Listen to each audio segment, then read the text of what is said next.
Bumaners, kembali lagi di Capot Cakrawala Podcast. Semangatnya gua nih ya. Asik. Oke, pada siang hari ini kita kedatangan narasumber yang begitu mantap gitu ya. Bukan lagi itu, yaitu Mesisko Martin. Thank you Farji for having me in this Capot. Bang, yuk. Gua biar ini aja, biar santai aja gitu. Boleh, silakan. Mesisko Martin. Tempat tanggal lahir Tembilahan 7 Mei 90. Buset, nguliknya dari Friendster gua apa Facebook gua nih ya.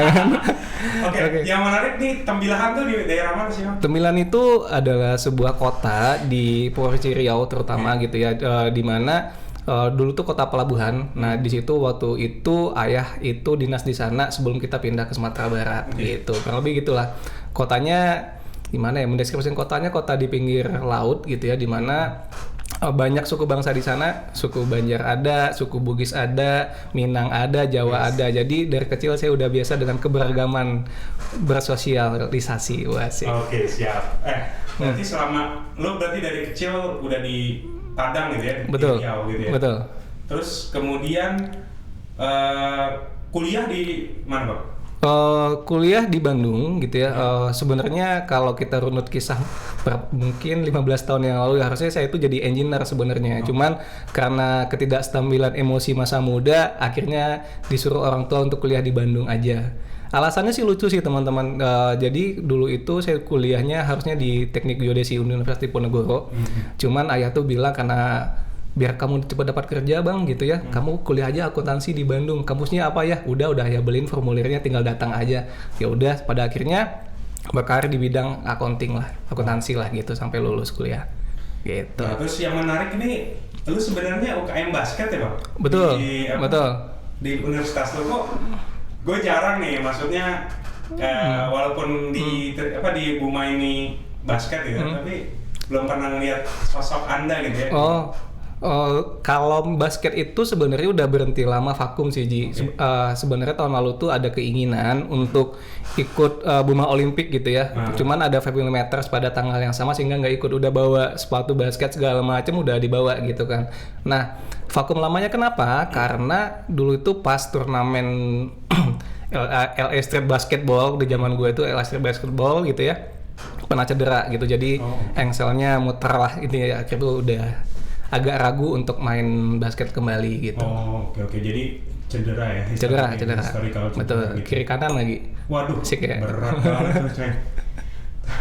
Terus habis itu kalau gue lihat-lihat karir lo gitu ya, karir lo tuh banyaknya di audit gitu ya. Betul. Sebelum di Buma pun juga lo udah. Betul. Nah, boleh diceritain nggak sih kalau dulu sebelum di Buma tuh apa yang lo perusahaan apa dan bidangnya apa? Mungkin ini merupakan sebuah paradigma di kita anak-anak jurusan akuntansi ya di kuliahan gitu ya, di mana dulu itu mindsetnya adalah kalau kita lulus kuliah akuntansi, kerjaan tuh nggak jauh-jauh dari bank, tax, perpajakan atau misalnya external auditor. Nah, pada saat itu mungkin kalau orang bilang American Dream-nya, kalau saya itu adalah menjadi external auditor. Jadi pada setelah lulus kuliah mencoba kerja di Bandung gitu ya. Jadi external auditor, akhirnya ngerasa kalau kayak gini kapan kawinnya gitu. Akhirnya saya hijrah ke Jakarta dengan tekad yang bulat gitu ya. Pada saat itu terima di Astra sebelum masuk sini. Nah, sebuah di Astra ini mungkin ada sharing yang menarik gitu ya. Bagaimana sebuah kekuatan manifestasi kalau anak zaman sekarang gitu ya, itu penting. Jadi sebelum keterima di Astra itu, saya tuh di kos-kosan di Bandung itu menulis di nyoret dinding kosan. Bahwasanya wordingnya saya masih ingat sampai hari ini adalah Cisco akan menjadi internal auditor di perusahaan otomotif terbesar di Indonesia. Itu setiap bangun tidur selalu lihat itu, ya udah bangun tidur buka laptop, kirim CV lagi, akhirnya dikabulkan oleh Allah, alhamdulillahirrahmanirrahim, bahwasanya saya menjadi internal auditor di Astra gitu. Oke. Nah, Astra berjalan beberapa tahun, sekitar 4 tahun 8 bulan. Setelah itu pada saat itu Pak Ferry kan GM internal audit kita yang sebelumnya itu mengajak untuk join di Buma, tetapi bukan internal audit. Nah, di risk management gitu ya. Jadi di situ tugasnya adalah bagaimana message-nya pada saat itu, kebetulan atasan saya pada saat itu adalah Bu Tesi dan yang GM-nya ada almarhum Pak Peter kalau teman-teman masih ingat gitu ya. Beliau menitipkan bagaimana mengembangkan culture risk management yang ada di perusahaan kita, karena sebenarnya konsepnya itu udah ada di Buma, cuman eksekusinya belum jalan dengan baik lah. Nah, di risk management itu mungkin sekitar 2 tahun setengah lah gitu ya, sampai Oktober 2020 tuh ingat banget. Akhirnya Pak Ferry request saya untuk diputar ke internal audit, di mana 2020 baru mulai mau planningin audit gitu ya, tiba-tiba COVID datang. Ya pada saat itu ada apa ya namanya, saya dibantu oleh tim safety waktu itu namanya Kak Lady gitu ya, untuk membentuk krisis manajemen tim, karena dulu kan karena megang risk management kita tahu ya bagaimana ngehandle krisis yang ada di perusahaan. Nah pada saat itu berinisiasi kami pada saat itu timnya adalah saya, Pak Ferry, Pak Made yang bilang beliau udah tidak bekerja di Buma lagi, sama Kak Lady itu bikin CMT COVID. Nah mungkin teman-teman yang pernah di job set tuh pernah lihat tuh aturan awal-awal COVID itu gimana, misalnya pakai masker segala macam itu, protokol kesehatan, betul. Itu yang awalnya kami yang menyusunnya gitu, sampai pada akhirnya COVID berjalan, balik lagi internal audit. COVID di close di 2022, Pak Ferry mindahin saya ke internal audit lagi, sampai pada akhirnya tahun kemarin Pak Ferry minta saya untuk dirotasi lagi ke anti fraud, sehingga sampai hari ini saya jabatannya adalah Superintendent Anti Fraud and Compliance di Buma gitu. Berarti memang udah banyak gitu ya pengalaman di internal audit sendiri. Kalau menurut Bang Sisko gini ya, terkait sama internal audit tuh apa sih Bang sebenarnya internal audit itu? Kalau bicara textbook agak berat kali ya. Sebenarnya internal audit itu kalau saya selalu ngajarin ke adik-adik gitu, junior-junior gitu. Internal audit itu adalah memastikan semua itu berjalan dengan benar aja gitu. Misalnya kalau yang benar misalnya apa, prosedur gitu kan. Paling gampang prosedur teman-teman. Misalnya prosedurnya kalau kita punya kasir di toko gitu ya. Kasir ini harus melakukan closing setiap mau tutup kasirnya jam 5 sore.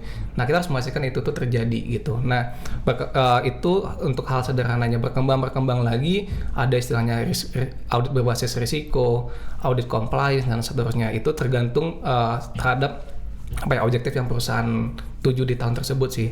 Nah di Buma ini sebenarnya kalau bicara internal audit dulu gitu ya, kita itu pasti akan mengalinkan dengan strategi perusahaan. Misalnya perusahaan fokusnya apakah efisiensi cost, berarti kita akan bantu perusahaan untuk mengidentifikasi mana-mana aja potensi yang bisa kita efisienkan dalam hal bisnis kita. Kurang lebih gitu sih, Ji.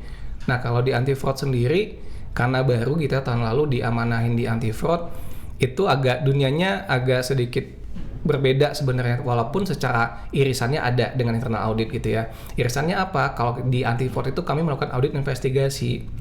Cuman kalau anti fraud melakukan audit investigasi aja kan pasti ada stigma orang, nih kayaknya Bang Sisko sama Vina kalau nggak ada kasus nggak kerja nih, ya kan? Enak banget kerjaannya, kalau kasusnya sebulan 1 gimana? Terus ke kantor cuma nonton Netflix sama YouTube doang dong? Enggak, tidak semudah itu Ferguson. Jadi kalau di tahun ini tuh kami itu udah mulai sebenarnya di anti fraud itu membuat sebuah perubahan lah ya gitu ya. Perubahan dalam pola kerja di internal kami dan program apa yang bisa kami berikan ke perusahaan gitu. Beberapa secara framework kita menggunakan pilar anti fraud lah, kurang lebih ada 4: prevention, detection, investigation, dan improvement gitu kan. Dimana selama ini sebenarnya udah ada, kalau teman-teman rutin ngeliat tuh setiap bulan gitu ya ada campaign dari anti fraud gitu ya. Fraud itu ya kami yang orang di balik layarnya. Cuman di tahun ini kami mencoba bagaimana untuk reach out lebih banyak lagi kepada karyawan kita terutama gitu ya, karena kita itu ada istilah lucu Ji. Jadi tahun lalu kami itu pengen, saya kan belum cukup setahun ya pada saat tahun lalu, kan baru di rotasi itu bulan Maret kalau nggak salah. Saya pengen lihat nih kinerja anti fraud tahun ini seperti apa. Kita bikin customer survey yang dimana kita tuh menyebarkan survei ke karyawan kita yang ada di Buma. Total karyawan pada saat itu around 13.000. Coba tebak feedbacknya cuma ada berapa yang ngisi kuesionernya? 100.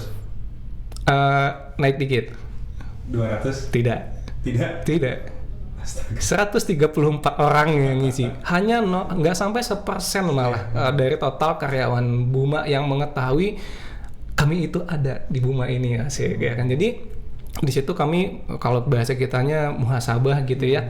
Gimana ya caranya biar orang-orang itu tahu anti fraud ini ada dan bagaimana teman-teman itu di perusahaan kita ini mengetahui bahwasanya anti fraud ini ada, bahwasanya apapun terkait dengan fraud dan pelanggaran etika itu kalian itu dilindungi oleh perusahaan lo sebenarnya, sehingga kami menyusun program gitu dari pilar-pilar tadi Ji gitu. Dari sedikitnya target dari 14.000 cuman 130-an pada saat itu, kita juga shock juga ya, banyak yang nggak tahu ternyata ya kan. Kita campaign kita muhasabah sehingga kita membuat strong di pilar-pilar anti fraud yang kita punya. Nah, yang tahun ini yang bakal seru itu adalah di pilar prevention teman-teman. Teman-teman nanti beberapa bulan ke depan kami itu akan ada launching sesuatu yang menarik lah dan lucu sih gitu. Dan hopefully teman-teman suka gitu. Nah, kalau yang sekarang lagi berjalan, kami itu sebelumnya saya thanks to timnya culture kita, Mbak Boni, Mbak Alinda, dan Mbak Nindya mengizinkan kami untuk berkolaborasi dengan mereka gitu. Jadi kami itu menyusun program namanya Anti Fraud Apprentice Program. Nah, kenapa kita sebut apprentice pewaris gitu ya? Karena mimpi kami adalah kan kita juga tahu mungkin Cisco suatu saat nanti dipromosiin kemana, amin gitu ya, atau dirotasin kemana, Vina promosi kemana gitu kan di perusahaan kita. Harapannya dengan kita membawa nama apprentice program ini, walaupun kami tidak di posisi ini lagi, teman-teman tinggal lanjutin aja gitu. Seru kok, jadi kita bikin seru aja gitu. Nah, di sekitar bulan Maret itu kami melakukan kolaborasi dengan Change Booster yang ada di job site kita. Thank you teman-teman Change Booster udah menjalankan KBM-annya tim kami gitu ya, dan luar biasa juga supportnya itu. Tentunya harus ada ukuran. Kok lu bilang sukses sih Bang gitu ya. Untuk ini ya, contohnya gini. Tahun lalu itu aduan dari whistleblower defense kita itu hanya 14 kasus. 14 kasus? Satu tahun. Q1, coba tebak berapa? 1? Tidak dong, udah mulai 14. Dengan kasus yang beragam, bayangin coba dengan kita melakukan campaign yang luar biasa gitu ya. Kita dibantu oleh juga teman-teman Change Booster yang ada di job site gitu ya. Kami itu udah bisa mengejar target, bukan prestasi sebenarnya, itu nggak bagus juga sih sebenarnya, cuman bagi ukuran suksesnya di program yang kami susun adalah teman-teman udah mulai berani gitu untuk melapor apapun yang mereka lihat, apapun yang mereka rasakan terkait dengan tindakan fraud dan pelanggaran etika. Itu sebuah kredit bagi kami gitu ya, dan alhamdulillahnya udah mulai beragam tuh Ji. Kalau kita bisa bicara fraud dan dan pelanggaran etika gitu ya, itu udah mulai banyak ya. Kalau dilihat kalau prestasi internal kami iya kali, tapi bagi perusahaan kan tidak suatu yang bagus gitu ya. Jadi harapannya mungkin setelah ini kita bisa kemas dengan hal yang bagus, harapannya nanti suatu saat nanti ini bisa kurvanya turun lah laporan. Jadi kalau kurvanya turun berarti perusahaan kita makin comply, makin baik, makin beretika dan seterusnya. Itu untuk prevention. Kalau yang lainnya teknis banget nggak usah ya. Yang seru-seru aja kita bahas ya teman-teman ya. Oke, menarik. Ada dua hal gitu ya, anti fraud dengan pelanggaran etika. Betul. Gitu ya. Nah, kita coba bahas anti fraud dulu nih. Oke. Selama di Buma gitu ya, anti fraud yang pernah Abang ya mungkin nggak mungkin kita keluarin banget ya Bang. Mungkin bisa di spill lah yang mungkin yang menarik gitu anti fraud yang pernah Abang temuin selama di Buma. Ya, mungkin kan anti fraud kali. Anti fraud tuh fraud lah, kasus fraud lah ya. Fraud. Yang mungkin kalau kita bicara yang paling lucu dulu kali ya. Paling lucu tuh sebenarnya bukan tindakan fraud sih, tapi kalau misalnya kejadian itu lucu banget. Jadi tahun lalu itu dari survei yang saya sebutin tadi itu, di beberapa job site kita tuh udah mulai judi online. Jadi potensi risiko untuk tindakan fraud terjadi gitu ya. Jadi walaupun cuma 130-an survei yang masuk, cuman powerful, menurut kami itu powerful banget gitu ya teman-teman. Nah tapi tidak berpotensi dari kasus lah gitu. Nah terus kasus yang paling gede gitu ya, kalau secara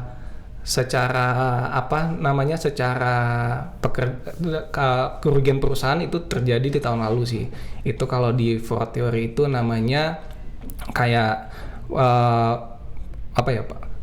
pemalsuan laporan keuangan gitulah, financial statement fraudulent lah gitu kalau bahasa teorinya gitu sih Ji. Kalau yang lucu sih banyak sih sebenarnya yang lucu-lucu. Mungkin kita banyak penonton yang nggak tahu fraud itu apa sih Bang? Oh iya. Fraud itu adalah sebuah tindakan yang disengaja dan sadar juga untuk apa ya, mudahnya itu demi memenuhi kepentingan pribadi lah gitu. Banyak hal, contoh misalnya gitu, kayak mungkin campaign yang sering kita lakukan adalah gratifikasi, kayak misalnya sogokan kepada vendor gitu kan, misalnya pemberian dari vendor gitu kan. Terus misalnya tindakan yang merugikan perusahaan lah untuk keuntungan pribadi, misalnya ada juga yang nitip absen biar insentifnya banyak gitu. Nah itu banyak, ada. Makanya kasus yang salah satu lucunya itu adalah yang nitip absen juga, tapi insentifnya beda gitu kan. Nah itu banyak juga yang masuk ke kita gitu sih Ji. Oke, mungkin bisa diceritain lagi Bang ya. Tadi apa yang terunik? Yang terunik tuh sebenarnya gini. Kalau kita bicara terunik, kita nggak lepas dari profiling kasus yang pernah masuk ke kami gitu aja ya. Jadi kalau bicara kasus yang terbanyak di kasus fraud terbanyak itu sebenarnya adalah kayak maaf ya, kayak maling scrap metal lah. Itu banyak di rumah. Cuman motif profil orang melakukan itu lucu-lucu menurut kami gitu ya. Misalnya ada juga yang maling gimana gitu. Ya kan udah nggak kepake Pak, ya udah saya ambil aja gitu. Nah paling lucu tuh adalah misal gini, pernah kejadian 3 tahun yang lalu teman-teman gitu ya, salah satu job site kita, kami mintakan interogasi juga kepada pelakunya gitu ya. Saya tanya, kamu kenapa melakukan maling besi tua ini? Alasannya lucu banget, tapi too good to be true gitu ya. Karena makan siang kami nggak enak Bang, kata dia. Iya. Makanya kami ngambil besi gitu ya, untuk beli ayam bikin rica-rica, ayam rica lah di area kerja mereka. Kan lucu banget ya motifnya, tapi mereka tetap salah. Mereka tetap harus tahu bahwasanya itu nggak boleh. Makanya sebenarnya yang lucu tuh alasan dibalik-balik itu loh Ji. Paling lucu tuh dan paling berkesan bagi saya pribadi adalah kasusnya itu. Saat ditanya, kenapa kamu, apakah kamu ada hutang, apakah kamu misalnya ada kebutuhan lainnya dan seterusnya gitu kan. Enggak sih Bang, kita ngambil ini karena makan siang Abang ngerasain kan nggak enak. Iya sih, terus pada saat itu ya kasarnya udah enak gitu kan. Pada saat itu emang nggak enak, saya akuin juga sih gitu ya kan. Cuman lucu aja, perkara itu doang, nggak uangnya dipakai untuk hal lain nggak, misalnya untuk hal kebutuhan pribadi gitu, enggak Bang, buat makan-makan aja, telak buat makan-makan aja. Nah ada juga berhubungan dengan makan-makan, ada juga baru terjadi mungkin setahun apa 2 tahun yang lalu saat kita investigasi, kenapa Pak gini gitu kan kita mau closing project bentar lagi gitu ya, ya saya makan-makan lah, saya beli sapi, ya bikin barbecue, beli sapi sama beli kambing ya kan, gila nggak tuh? Tapi lucu gitu. Tapi dengan jadi message-nya adalah jangan rasionalisasi itu membuat teman-teman tergelincir gitu loh untuk melakukan fraud. Itu kan kayak rasionalisasi kan, ya alah scrap doang gitu, beli ayam doang boleh lah, bunga mah baik, nggak boleh teman-teman. Selama itu masih di lingkungan perusahaan, itu bukan punya kalian, ingat itu ya gitu. Ingat tuh teman-teman. Oke, mungkin dari nominal gitu. Abang pernah menemukan fraud yang paling besar tuh seberapa sih Bang? Kalau tahun lalu berapa ada terjadi, tapi bukan fraud yang seperti kita bayangin kayak misalnya kayak tadi saya cerita tuh maling gitu, enggak, lebih kepada laporan keuangan. Kalau nggak salah tuh sekitar berapa M ya? 4 M. Wow. Betul. Banyak banget. Cuman ya itu terjadi di kita gitu. Jadi kalau misalnya kalau contoh kasusnya itu yang kemarin terjadi itu pending good issue, di mana biaya harusnya dicatat di bulan ini digeser ke bulan depan. Sebenarnya teman-teman secara kerugian perusahaan dirugiin nggak? Tidak sih sebenarnya. Yang secara material tidak terlihat, cuman secara compliance kita tuh kena. Misalkan kalau kita kedatangan external auditor gitu ya, ini kok transaksinya tanggal 29, kok baru diposting tanggal 1, nggak ada alasannya kan kayak gitu kan. Jadi kita bisa opini publik ke laporan keuangan kita nantinya itu jadi nggak bagus gitu, impactnya seperti itu. Walaupun secara materialitas kita tuh, materi kita nggak ada yang hilang sebenarnya gitu, cuman untuk efek jangka panjangnya itu berasa gitu. Sekarang kita coba, gue mau nanya terkait dengan pelanggaran etika.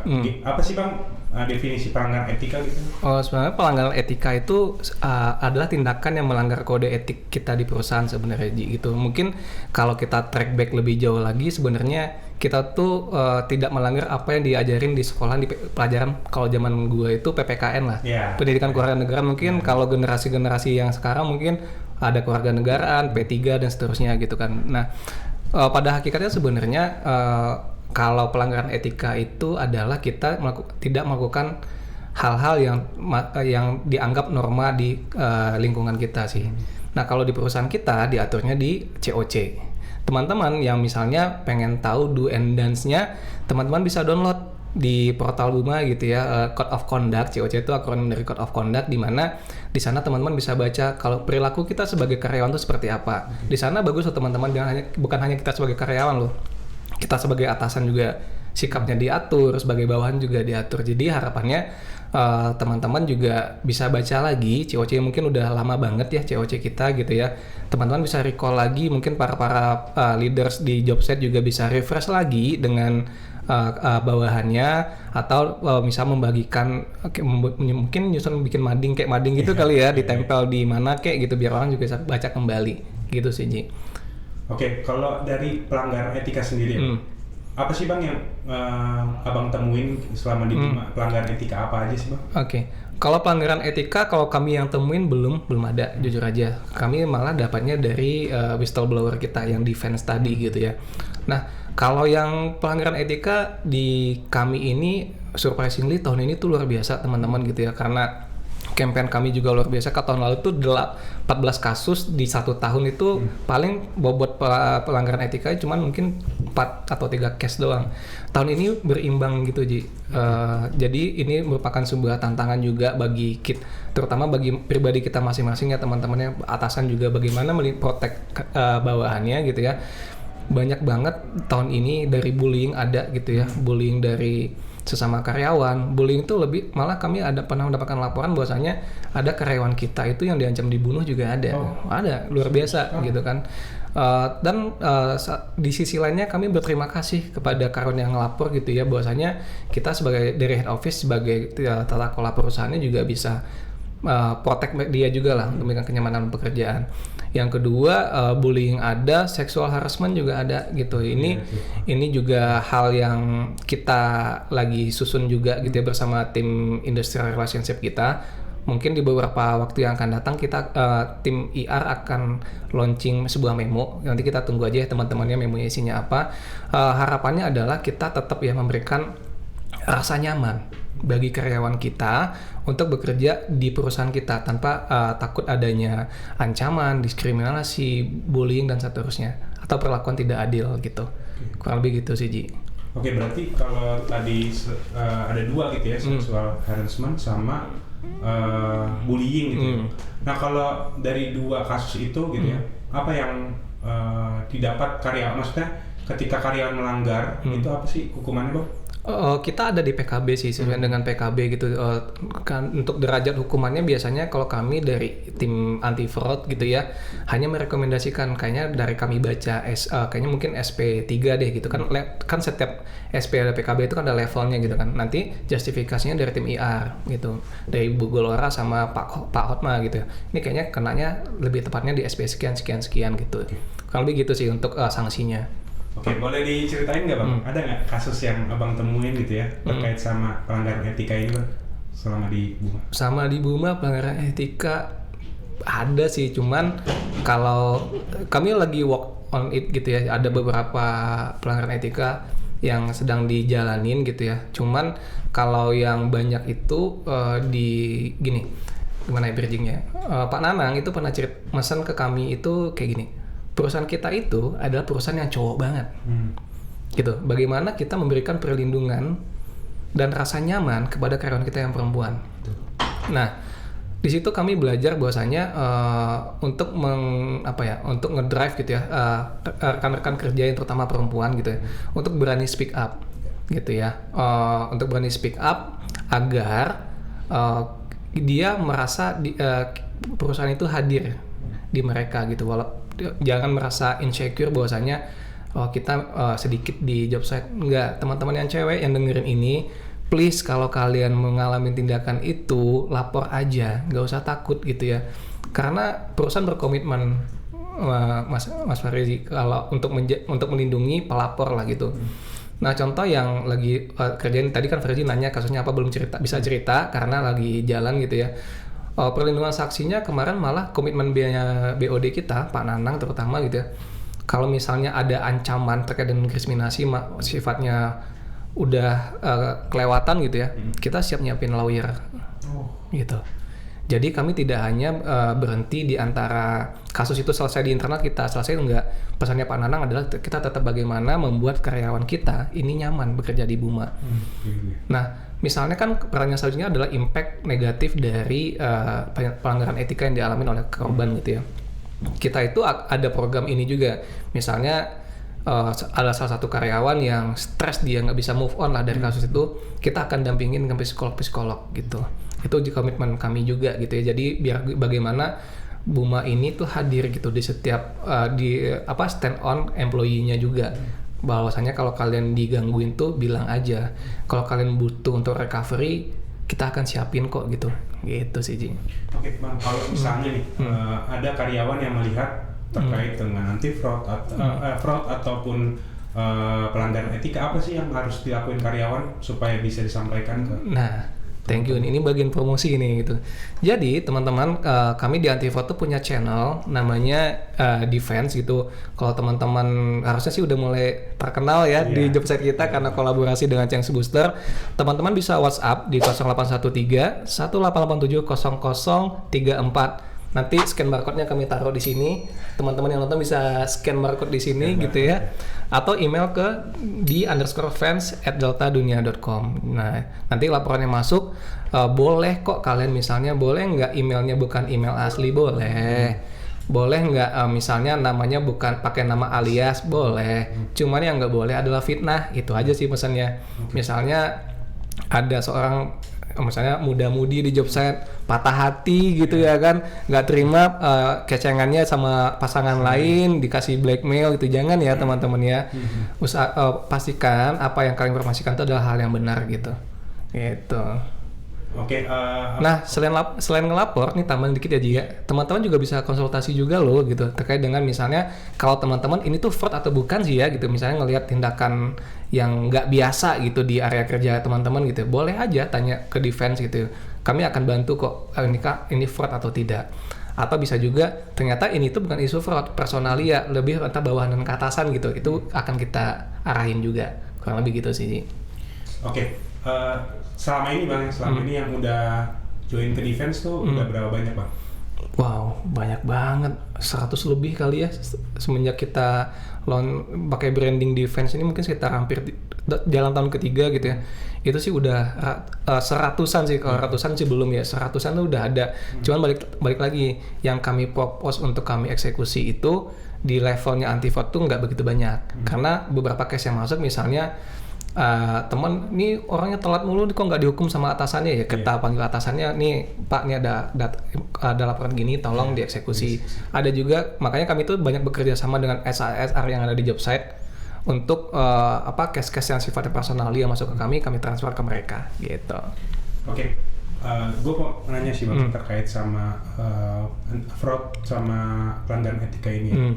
Sebenarnya apa sih yang memicu orang tuh melakukan fraud, kemudian apa yang memicu orang melakukan pelanggaran etika gitu, yang abang sebutin tadi. Kalau secara by teori nggak seru kali ya, kita bicara secara profil yang ada di Buma gitu ya.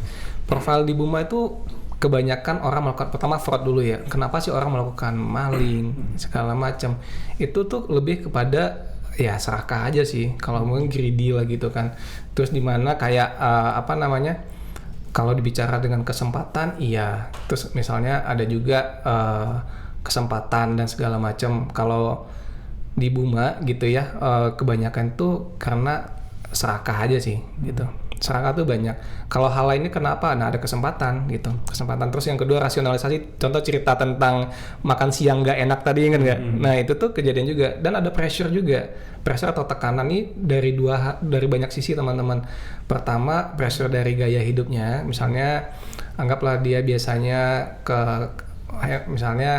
biasanya makan KFC, tiba-tiba makan ayam di pinggir jalan gitu. Dia nggak bisa akan ke arah sana. Terus yang kedua juga pressure dari atasan juga bisa gitu. Jadi terkadang kan kita takut ya untuk menolak instruksi atasan gitu gitu kan. Nah, teman-teman juga harus, ini pesan juga sih teman-teman kalau merasa instruksi atasannya teman-teman itu mengarah ke tindakan fraud, ya berani lapor aja gitu.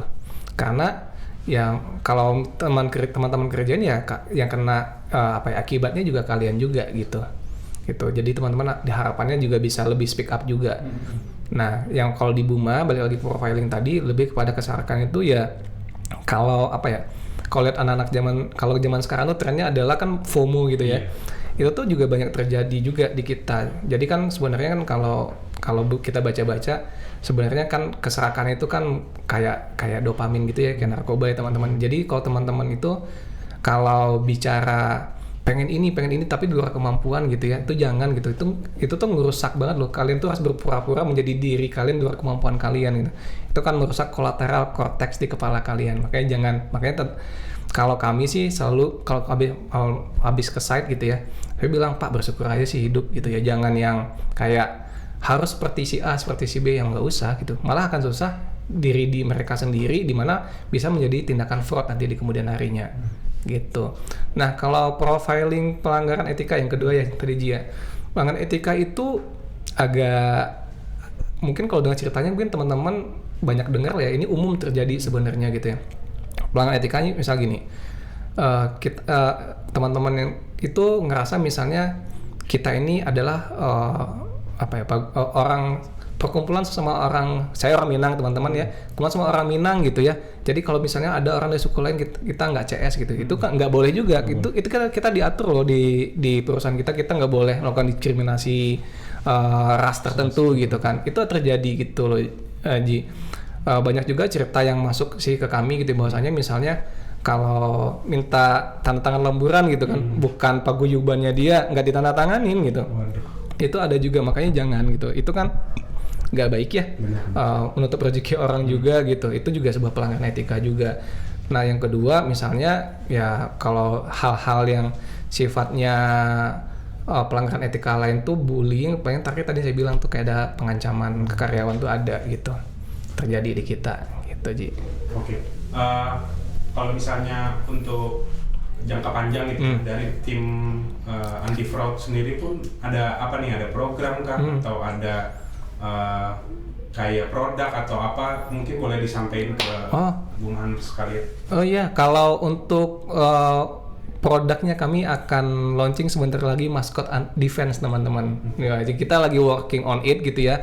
Nanti setelah maskot kami launching akan banyak acara-acara seru yang akan dibantu oleh teman-teman Change Booster yang ada di job site, di mana kita tuh udah nyiapin paket hadiahnya juga gitu. Jadi harapannya mungkin saat ini kami karena berkaca dari tahun lalu bahwasanya reach-nya kami nggak begitu banyak gitu ya. Jadi kita berusaha mencari exposure yang besar juga gitu ya. Harapannya dengan maskot ini teman-teman bisa mengenal gitu bahwasanya perusahaan itu hadir di dalam hal fraud dan pelanggaran etika gitu.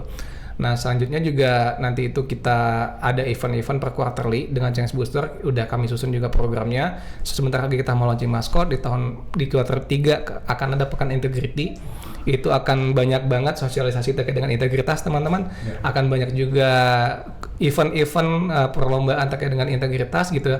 Nanti kan kita award, ada juga penghargaan untuk job site kita juga. Jadi mohon persiapkan diri Anda untuk memenangkan program yang akan datang gitu. Oke, paling terakhir nih Bang, ada nggak sih pesan-pesan buat Bumaners gitu ya untuk menghindari atau mungkin pesan-pesan ke teman-teman Bumaners? Oke, teman-teman yang dengerin podcast dan nonton podcast ini gitu ya, kalau saya tuh pernah baca ada namanya six degree of separation gitu, di mana kita itu sebenarnya bisa kenal dengan orang lain, bisa menyampaikan informasi jauh dengan 6 orang yang ketemu setelah orang yang kita ketemuin gitu. Harapannya teman-teman yang mendengarkan ini pertama itu meyakinin bahwasanya perusahaan itu hadir, Buma itu hadir untuk melindungi kita sebagai karyawan, untuk menciptakan lingkungan kerja yang nyaman gitu ya teman-teman ya. Teman-teman harus tahu itu dulu yang pertama. Yang kedua, apabila teman-teman melihat adanya tindakan fraud, pelanggaran etika di perusahaan kita atau di tempat kita bekerja, teman-teman berani lapor gitu. Silakan lapor ke channelnya ada di mobile hotline WA-nya 0813 1887 0034 atau di email di _fans@deltadunia.com. Nah, yang umum pertanyaannya adalah pelapornya boleh, sekali lagi boleh menggunakan anonim gitu ya untuk melakukan pelaporannya, tetapi jangan memberikan laporan yang sifatnya fitnah gitu ya, teman-teman.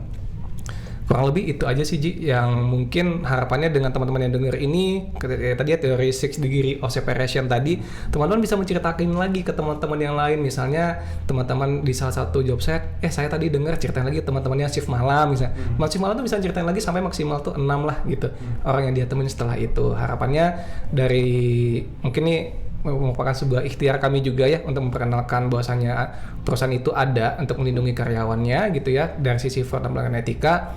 Harapannya ini teman-teman ada kerjasama simbiosis mutualisme lah dari teman-teman gitu, kalau begitu sih.